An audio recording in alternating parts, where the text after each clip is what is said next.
한없이 이기적인 존재들이죠. 항상 나 중심이에요. 모든 일에 있어서 내가 먼저예요. 그게 부모가 될 때는 조금 더 바뀌고 자식 위주로 나가는 것 같은 모습도 있지만 결국에는 내가 중심에 서 있는 그러한 모습을 항상 우리는 보게 되죠. 하나님을 섬기며 하나님을 따를 때 또 그거는 변함이 없는 것 같아요. 많은 경우에 하나님을 섬기며 따른다고 해도 항상 나 중심인 거를 발견하지 않으시나요? 나의 생각, 나의 기준, 나의 아집 이런 것 중심으로 하나님 또한 내가 섬겨 나아가고 있는 내 자신을 발견한다는 거죠. 큰 잘못된 거죠. 큰 실수죠.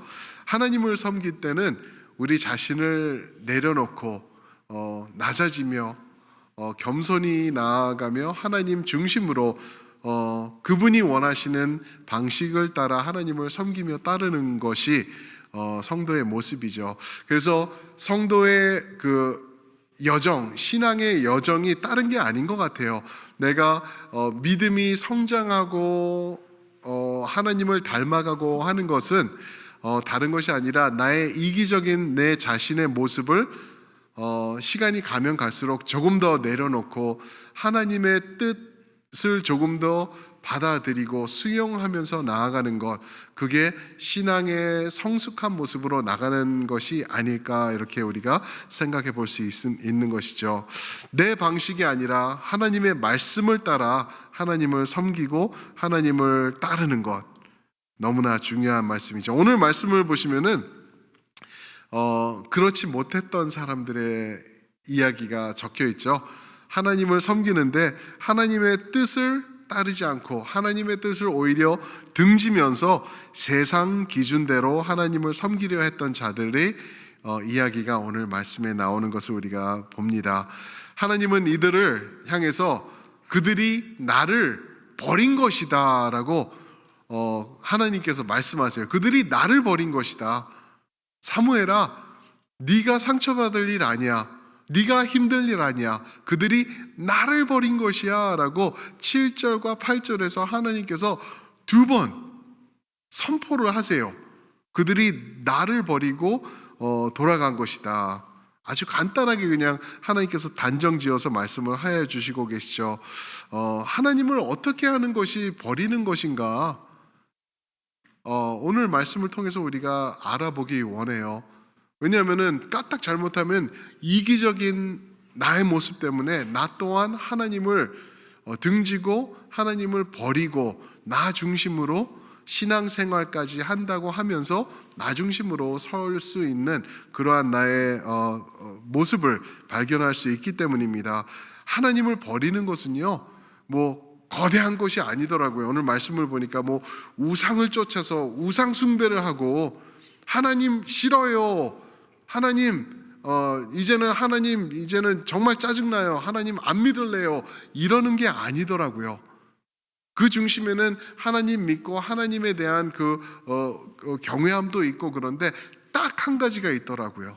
오늘 찬양 부른 것과도 좀 이 연결이 있는데 하나님을 어떻게 이 사람들이 오늘 말씀을 보면은 버렸냐 하면은요, 딱 한 가지, 아주 돈도 들지도 않고 힘도 들지도 않고 어떻게 보면은 너무나 자연스러운 그러한 모습으로 하나님을 버리더라고요. 그게 뭐냐면은 세상을 바라보는 거예요. 그게 하나님을 버리는 거라고 오늘 말씀에서는 나오고 있어요.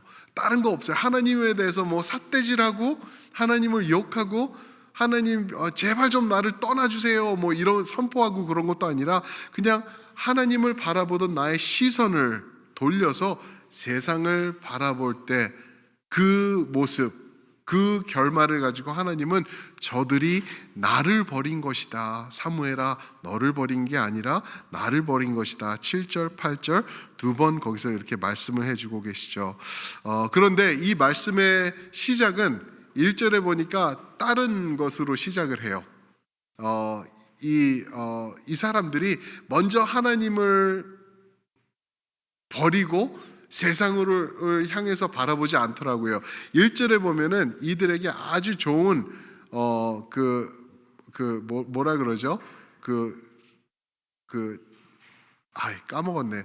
아주 좋은 이 붙잡을 이것을 건수를 잡은 거라고 하나요? 건수를 1절에서 잡았습니다. 한번 보실까요?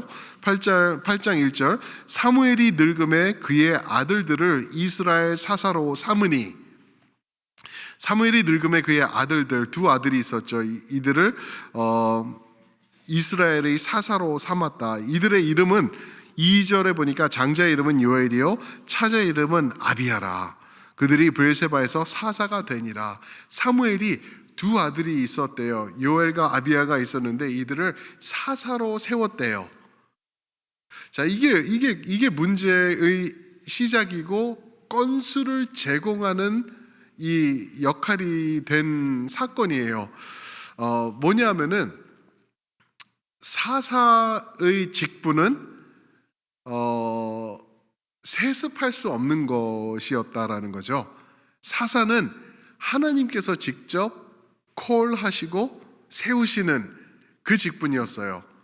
하나님께서 직접 세우는 게 사사의 직이었는데 이제 사무엘이 나이가 들고 이제 자기가 이제 하나님께로 돌아갈 날이 얼마 남지 않았으니까 두 아들 이 요엘과 아비야를 사사로 세운 거예요. 어떻게 보면 세습하는 거죠.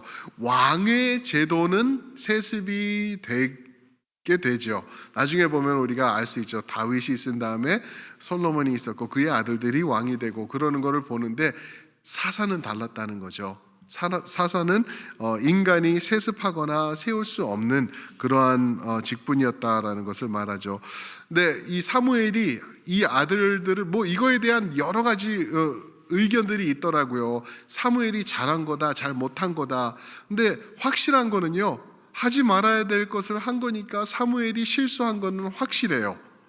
이들 아들들을 아마 이렇게 멋지게 태어나고 이들을 하나님의 아름다운 사람들로 키우기 위해서 노력도 했을 거예요. 그래서 이런 귀한 이름들도 좀 지은 거죠. 요엘, 영어로는 조 그러죠. 요엘은 여호와는 하나님이시다라는 의미를 갖고 있습니다. 그 아비야는 아버지, 아바라는 말이 들어있죠. 하나님은 아버지시다라는 그러한 의미가 들어있는 아주 훌륭한 이름들을 갖고 있는 그 아들들이었죠. 근데 아마 이제 이 신학자의 글을 보니까 사무엘이 엄청 왔다 갔다 하면서 그 사사의 노릇을 하기 위해서 아마 자식들에게 많은 시간을 투자하지 못했을 것이다 라는 그러한 내용도 있는 것을 제가 읽은 기억이 납니다. 좌우지간 자식은 내 마음대로 할 수 없는 게 자식인 것을 다시 한번 여기서 이것을 통해서 또 볼 수가 있죠.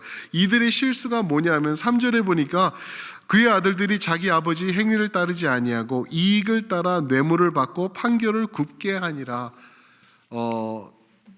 판결을 굽게 했대요. 사사가 해야 될 가장 큰 임무 중에 하나는 하나님의 뜻을 가지고 이스라엘 백성을 치리하면서 하나님의 뜻이 올바로 선포되고 전달되고 세워질 수 있도록 사람들에게 그것을 가르치는 거였죠. 근데 이제 심판을 하고 그럴 때 이게 옳고 그른 것이다. 하나님의 말씀에 이런 말씀이 있기 때문에 이거는 이렇게 하는 것이다 라고 판결을 내리고 그러는데 그것을 올바로 하지 않고 굽게 하고 뇌물을 받은 대로 판결을 했대요. 뇌물을 받아 판결을 했다. 이게 얼마나 큰 그 죄악인지 출애굽기 23장에 보면은 뇌물을 받지 말라라는 말이 있습니다. 뇌물을 받고 판결을 굽게 하지 말라라는 말이 23장 6절에 명확하게 나와 있어요. 이스라엘은 그렇게 할 수 없다. 왜? 하나님의 백성들이기 때문에 올바른 판결을 하고 하나님의 뜻을 우리가 지켜나가는 게 필요하다라는 그러한 말씀이 있는데 이들은 그걸 못한 거예요. 돈을 받아 챙기고 나쁜 쪽으로 돈 많이 주는 사람, 그 사람의 유리한 쪽으로 판결을 해주고 그렇게 했던 것을 오늘 말씀이 증거를 하고 있죠. 그런데요, 사실은 이거는 문제의 핵심이 아니에요. 오늘 말씀을 보면은 하나님을 어떻게 이스라엘이 떠나게 되는지 그 문제의 핵심을 짚어주고 있는데, 그 문제의 핵심이 전달되기 위해서 그 이스라엘의 리더들, 장로들이죠. 장로들이 건수를 잡은 게 이거였어요. 우리가 사무엘을 어떻게 사무엘에게 가서 얘기를 할까? 이거는 우리가 아는데 이거는 안 좋은 걸 알지만 그래도 이거를 얘기를 해야 되는데 어떻게 할까? 좋은 방법이 있다. 사무엘 나갈 때 사무엘이 두 아들을 세우는데 이들이 판결을 옳게 하지 않고 뇌물을 받고 그러니까 그걸 가지고 우리가 사무엘을 찾아 나가자. 좋았어. 가자. 그리고 이제 나간 거예요. 이들이 누구냐 하면은 4절과 5절에 보면은 나오고 있는데, 이들이 바로 이스라엘의 장로들이었어요. 이스라엘의 장로들. 이들이 하나가 되어서 사무엘을 찾아가는 거예요. 보세요.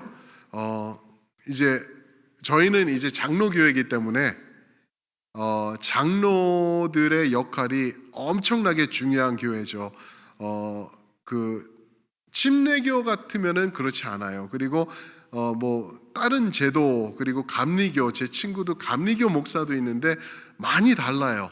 그런데 제가 성경을 이해하기로는 가장 성경적인 방식이 장로 7이 이 방법인 것 같아요. 왜냐하면은 구약부터 오늘 말씀도 사무엘에서도 보면은 장로들 중심으로 움직이고 있는 그런 모습이 나오고 있죠. 그래서 장로가 하나님의 그 모임, 교회를 이끌어 나가고 그러는 게 맞는 것이다라고 말할 수 있는데요. 근데 이 장로들이 하나가 되었어요. 여기서 4절에 보면은, 4절 한번 제가 읽어볼까요? 이스라엘 모든 장로가 모여 라마에 있는 사무엘에게 나아가서, 모든 장로, 모든 리더십들이 모인 거예요. 그죠? 그리고 5절, 그에게 이르되 보소서, 당신은 늙고 당신의 아들들은 당신의 행위를 따르지 아니하니 모든 나라와 같이 우리에게 왕을 세워 우리를 다스리게 하소서 한지라. 당신이 세운 당신의 아들들이, 그 두 아들 요엘과 아비야가 굽게 판결을 하고 있으니, 사사의 역할을 올바로 하지 않고 있으니 그들을 교육해서 잘 다스리도록 하세요가 아니라, 그들이 잘못하고 있으니 우리에게 왕을 세워주세요 라고 말하고 있는 거예요. 이게 핵심이었어요. 그들이 원하던 것은 왕을 세워달라는 것. 그 이유가 이제 이게 진짜 문제가 된 거죠. 아들들, 사사들, 이게 문제가 아니었어요. 이것을 원하는 것, 이들이 원하던 것은 이제 왕을 세우는 것. 이것을 위해서 모든 장로들이 한 마음과 한 뜻이 되어서 나간 거예요. 장로교회에서 저희 교회도 이제 은퇴하신 장로님들 이 자리에도 계시고, 지금 시무 장로님들도 계시고, 여러 장로님들이 계시는데, 장로님들이 한 마음과 한 뜻이 되기가 쉬울까요? 어려울까요? 괜찮아요. 말해보세요. 괜찮아요.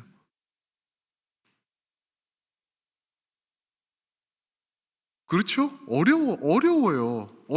그렇죠?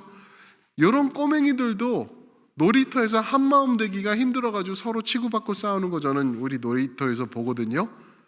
장로님들이 내가 일평생 살아오고 내가 이제는 나의 생각과 나의 아집과 고집이 생기고 내가 뜻이 있고 내가 하나님을 사랑하고 내 생각에는 이게 맞다 했는데, 이제 이 생각이 틀린 장로님들이 또 같이 있고 그럴 때 의견이 딱 하나로 모아지는 이거는 하나님의 역사라고 저는 생각을 해요. 왜냐하면 다 다르기 때문에, 모든 사람이 다르기 때문에. 그래서 온 교회가 하나로 움직이는 것 가장 중요한 거고, 하나로 움직이는 것 그 자체가 하나님의 뜻이라고 생각해도 저는 과언이 아니라고 생각을 합니다. 그래서 우리 장로님들하고 의논해봐도 만약에 의견이 일치가 되지 않는다면은 우리가 천천히 하자, 의견이 하나로 모아질 때까지 나아가자, 그렇게 우리 장로님들은 현명하게 생각하고 그렇게 또 이제 따르고 계시죠. 그런데 모든 장로들이 4절에 보니까 모든 장로가 모여서 한 마음과 한 뜻이 된 거예요. 기적과 같은 일이죠. 그런데 이게 좋은 일이면 좋겠는데 하나님의 뜻을 거스르는 것을 위해서 장로들이 한 마음이 된 거예요. 그게 뭐라고요? 왕을 세워 주세요라는 것이죠. 왕을 세워 달라는 거예요. 근데 이 왕을 세워 달라는 이야기가 그 이유를 5절에서 이렇게 말하죠. 제가 다시 한번 읽어볼게요. 그에게 이르되 사무엘에게 이르되 장로들이 보소서 당신은 늙고 당신의 아들들은 당신의 행위를 따르지 아니 모든 나라와 같이라고 했어요.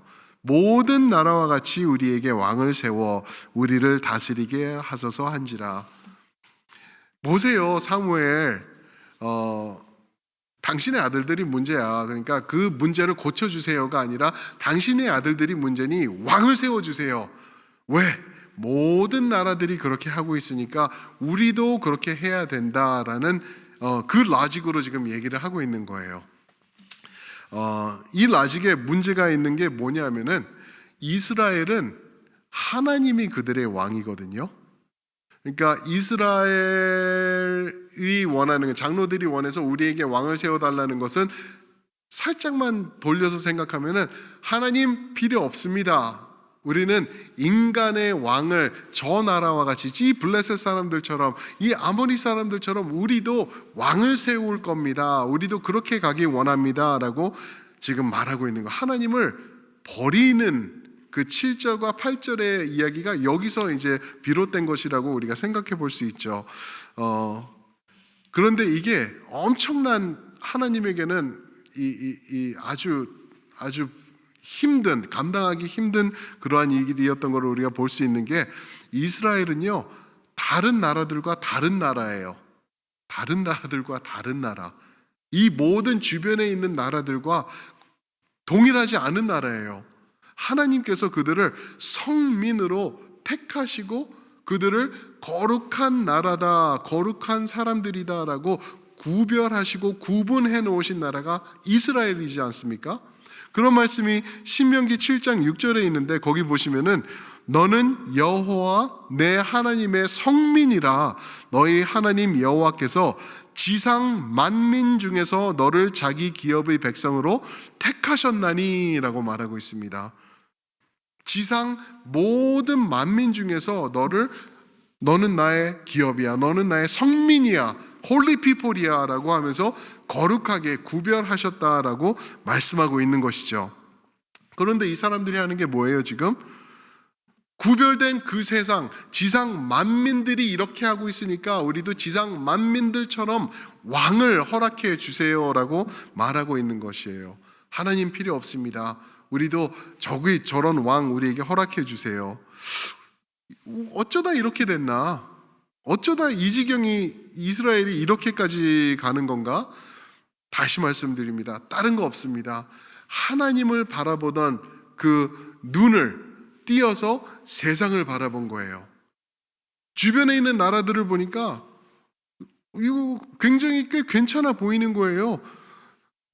그 예를 들어서 그 왕정 정치라고 하죠. 왕정 정치하는 모습을 보니까 그냥 왕이 한 명이 있고 그 밑에 다 머리를 숙이고 있으니까 그 왕이 한마디 하니까 일사천리로 일이 돼버리거든요. 그러니까 뭐 전쟁에 나갈 때도 구차하게 하나님 갈까요 말까요 항상 그러지 않습니까? 저 사람들하고 전쟁을 할까요 말까요? 그럼 하나님이 또 답할 때까지 기다렸다 답이 오면은 그 답을 가지고 하랜다 말랜다 이러면서 나가는 것, 이게 너무 어떻게 보면은 아주 너무 고리따분해 보이고 그랬을 수도 있을 것 같아요. 그랬을 수도 있을 것 같아요. 왕정 정치하는 나라들 보니까 일사천리로 이기건 지건 간에 자기네들이 움직이고 쫙쫙쫙 하는 게 아마 세련돼 보였기도 할 수도 있을 것 같아요. 그렇죠? 답답하게 느껴졌을 수도 있을 것 같아요. 그런데 시편에 이런 말씀이 있어요. 신정 정치, 하나님께서 이끄시는 이스라엘의 모습은 어땠을까 우리가 상상해 보는 것을 다윗이 적어 놓은 건데, 시편 16편 8절에 보시면은 내가 여호와를 항상 내 앞에 모심이여 그랬습니다. 내가 여호와를 항상 내 앞에 모심이여. 그냥 여호와를 내 앞에 모셨다라는 건데, 이 영어로 보면은 I keep my eyes on the Lord 그랬어요. I keep my eyes on the Lord. 내 눈을 하나님에게 집중하고 하나님만 바라보니라는 그러한 표현이 나오고 있죠. 그랬을 때 내가 하나님에게 내 시선을 고정시키니 어떤 결과가 있냐고요? 그가 하나님이 나의 오른쪽에 계심으로 내가 흔들리지 아니하리라. 9절, 이러므로 나의 마음이 기쁘고 나의 영도 즐거워하며 내 육체도 안전히 살리라. 왕을 세우는 이유가 이런 것들 때문에 세우는 것 아닌가요? 내가 두려움이 없어지고 행복해지고 기쁘고 즐겁고 또 내 육체도 안전하기 위해서 세우는 거죠.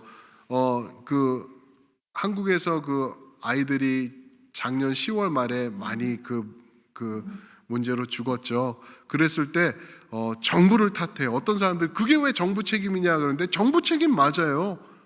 정부 책임 맞아요. 이거 한국에서 정부에서 그거 조치를 해가지고 이런 일이 그날 처음으로 일어난 게 아니고 그러면은 책임지고 정리하고 안전하게 백성들을 지키는 건 정부 책임이죠. 맞아요. 왕들의 책임이고 나라를 이끄는 사람들이 그거 책임져야 되는 거예요. 그런데 그때 나 몰라라고 전부 다 다른 사람들이 누가 잘못했지 이러고 있는 건 잘못된 거죠. 똑같은 거예요.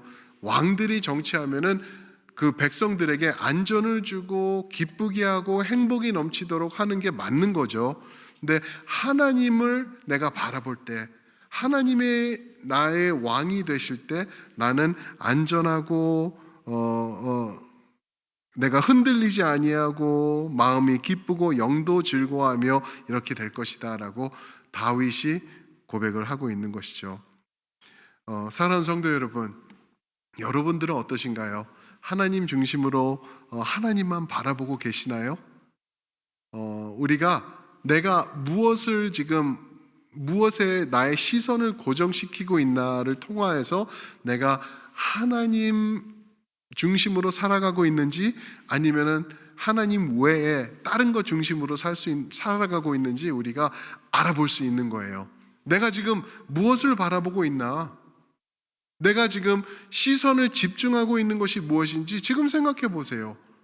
나에게 가장 큰 그것, 내가 가장 의지하는 것, 가장 추구하는 것, 그게 나의 우상이 되고 있는 것이죠.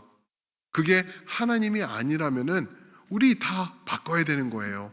하나님에게로 돌아가야 되는 거예요. 다시 한번 하나님 앞에 서서 나의 시선을 하나님 앞에 고정시키고, 세상의 방식, 내 주변에 있는 사람들이 이렇게 하니까, 주변 나라들이 저렇게 하면서 살고 있으니까 나도 그렇게 해야지가 아니라, 내 주변에서 모든 사람들이 이런 방식으로 산다고 하더라도 나는 나의 시선을 여호와 하나님에게 고정시키고 그분이 나에게 말씀하시는 대로 내가 세워져 나아가겠습니다.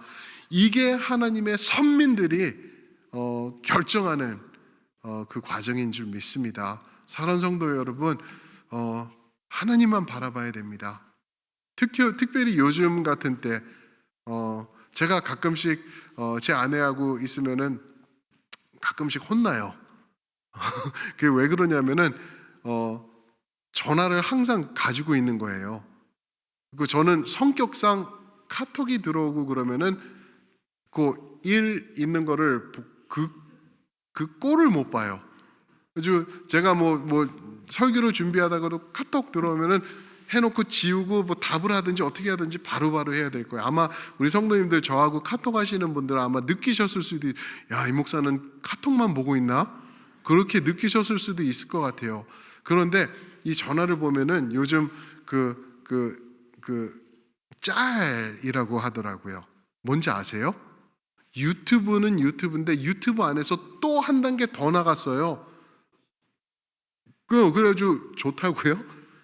짧다 해가지고 짤이라고 불러요.